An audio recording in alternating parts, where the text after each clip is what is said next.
بسم اللہ الرحمن الرحیم۔ میں دعوت پیغام دینا کہ ختم نبوت دا معنی کیا ہے، ختم نبوت عقیدے دا تقاضا کیا ہے۔ سنیے چند مسائل تسی بھی لے جاؤ نا، اپنے اپنے گھر جا کے سوچنا کہ ختم نبوت دا منن دا معنی یہ ہے کہ حدیث مصطفیٰ آ جائے، فرمان مصطفیٰ آ جائے، پھر اپنی سب کچھ رائے و قیاس نو چھوڑ دینا۔ بتلائیے 1 2 4 نہیں، میرے مطالعے دی حد تک 30 حدیث ایسی آنے، 30 پیغمبر صلی اللہ علیہ وسلم دی حدیث نے، 6 آثار صحابہ نے، 36 دلائل نے کہ مغرب کی نماز سے پہلے 2 رکعت نفل پڑھے جائیں، لیکن ہدایہ پہلی جلد صفحہ 82 پہ لکھا ہے کہ نہیں جناب، جائز نہیں ہے، مکروہ ہے 2 نفل پڑھنا۔ میں کہتا ہوں جب پیغمبر کی جناب 30 حدیث آ گئی، اس کے بعد مکروہ کہنا یہ عقیدہ ختم نبوت کا تقاضا نہیں ہے۔ عقیدہ ختم نبوت کا تقاضا یہ ہے ہدایہ میں کچھ آ جائے، قول کوئی آ جائے، رائے و قیاس کچھ بھی ہو، امام کچھ کہے، بزرگ کچھ کہے، اس سے خطا ہو گئی، غلطی ہو گئی،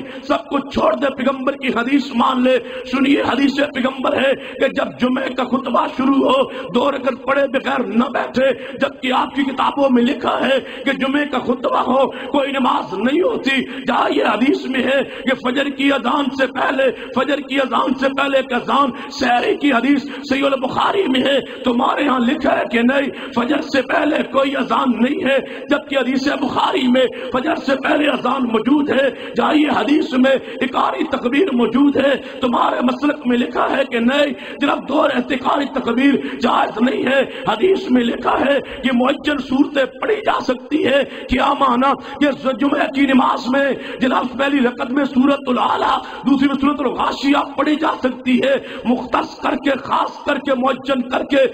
جناب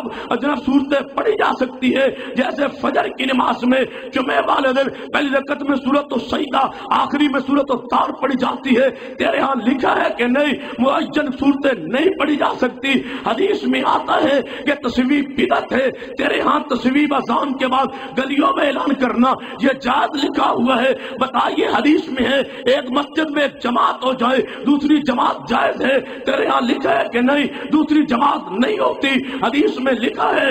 صحیح البخاری میں جب فجر جب نماز فرض کھڑی ہو جائے کوئی سنت ادا نہیں ہو سکتی، کوئی نماز نہیں ہو سکتی، تیرے ہاں لکھا ہے کہ نہیں نماز کھڑی ہو تو فجر کی سنتیں ادا کی جا سکتی ہے۔ بتلا ہے تیرے ایک مسئلہ نہیں، 2 مسائل نہیں، 3 مسائل نہیں، ہزاروں تیری کتابوں میں مسائل ایسے موجود ہیں جو رب کے قرآن کے خلاف ہے، پیغمبر کی حدیث کے خلاف ہے۔ بدعت کو ماننا ہے، پھر ختم نبوت کا معنی کیا، اگر کل 7ویں 40ویں کو ماننا ہے جب پیغمبر نے یہ اعمال نہیں کیے۔ ختم نبوت کا معنی کیا جب پیغمبر صلی اللہ علیہ وسلم کے زمانے میں نبی نے صحابی نے جماعت کرائی ہے، تیرے ہاں لکھا ہے نبی نہ جماعت نہیں کرا سکتا۔ حدیث میں آتا ہے حضرت سالم غلام بن کے جماعت کرائی ہے، تیرے ہاں لکھا ہے غلام امام نہیں بن سکتا۔ حدیث میں ہے نابالغ بچہ امامت کرا سکتا ہے، عمر بن سلمہ نے کرائی ہے، بخاری میں لکھا ہے، تیرے ہاں لکھا ہے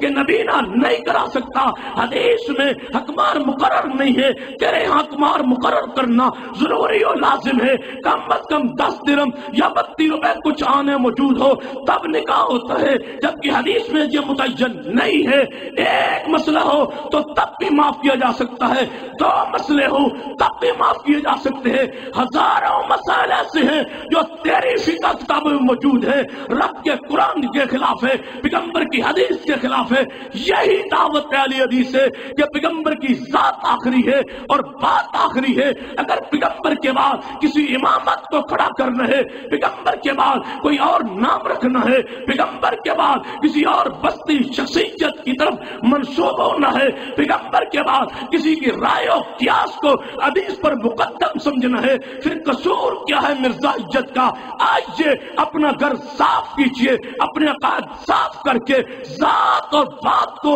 آخری مانتے ہوئے اپنی ساری رائے قیاس کو چھوڑ کے محمد کی حدیث پہ قربان کر دیجئے، سب کو روک جائیے، حدیث کو مانیے، حدیث کی پر عمل کیجئے، حدیث کو سینے سے لگائیے۔ یہی حدیث پیغام دیتے ہیں، آئیے حدیث کو سینے سے لگاؤ۔ یہ اگر آپ کی ذات آخری اور بات آخری ماننے کا معنی، اور جو پیغمبر کے بعد کسی امام کی بات کو مانتا ہے، پیغمبر کے بعد کسی کی تقلید کرتا ہے، پیغمبر کے بعد کسی اور کی اطاعت کرتا ہے، پیغمبر کے بعد کسی اور بستی کی طرف منسوب ہوتا ہے، پیغمبر کے بعد کسی اور ہستی کی طرف منسوب ہوتا ہے، پیغمبر کے بعد کسی اور کی بات کو حرف آخر حجت تسلیم کرتا ہے، حدیث کو چھوڑتا ہے۔ میں نہیں مانتا، لڑو تب بھی نہیں مانتا، فرقہ پرست کہو تب بھی نہیں مانتا، ہتھکڑی پہنو تب بھی نہیں مانتا، جو چاہو کرو نہیں مانتا، گولی مارو نہیں مانتا، موت کے گھاٹ اتار دو نہیں مانتا، جو حدیث کے مقابلے میں کسی اور کی بات کو حجت سمجھے نہیں مانتا ختم نبوت، نہیں مانتا ختم نبوت، نہیں مانتا ختم نبوت۔ ختم نبوت وہ مانتا ہے جو سب کچھ قربان کر دے محمد پاک کے جوتوں پر، سب کچھ قربان کر دے محمد پاک کے فرمان پر۔ یہ اہل حدیث سینہ تان کے کھڑا ہے کہ رب کی زمین پہ اہل حدیث کے علاوہ کوئی نہیں مانتا پیغمبر کی ذات ختم نبوت کو، کہ آپ کی ذات آخری ہے، بات آخری ہے۔ حدیث کے جوانوں، جرات کے ساتھ جیو، ہمت کے ساتھ جیو، پھیل جاؤ پورے ملک میں۔ عقیدہ ختم نبوت کے وارث تم ہو، ختم نبوت کی تحریک کے وارث تم ہو۔ اپنی اس ختم نبوت، اس عالمی تحریک کا ساتھ دیجئے۔ حضرت قاری صاحب موجود ہیں، ساتھ دیجئے، ختم نبوت کے لیے آگے بڑھیے۔ ختم نبوت کے لیے وقت آئے گا، انشاءاللہ آئے گا، آج نہ صحیح، کل صحیح، کل نہ صحیح،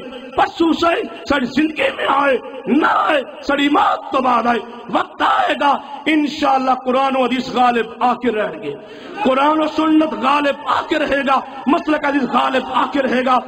آخر پہ ایک پیغام دیتے ہوئے یہ بات ختم کرنا چاہتا ہوں، ختم نبوت کے لیے، مرزائیت کے رد کے لیے، ختم نبوت کے لیے، ختم نبوت پہ جناب چوری کے چور دروازے کھولنے والوں کے خلاف تمہارے علماء کو، تمہارے مسلک کو، تمہاری جماعت کو، تمہارے قائدین کو، تمہارے علماء کو جہاں ضرورت پڑی ساتھ دو گے، ہاتھ کھڑے کر کے ساتھ دو گے، مرزائیت کے خلاف ساتھ دو گے، ہر اس رائے و قیاس کے خلاف جو حدیث کے مقابلے میں اس کا رد کرنے کے لیے ساتھ دو گے۔ اقول قولی ھذا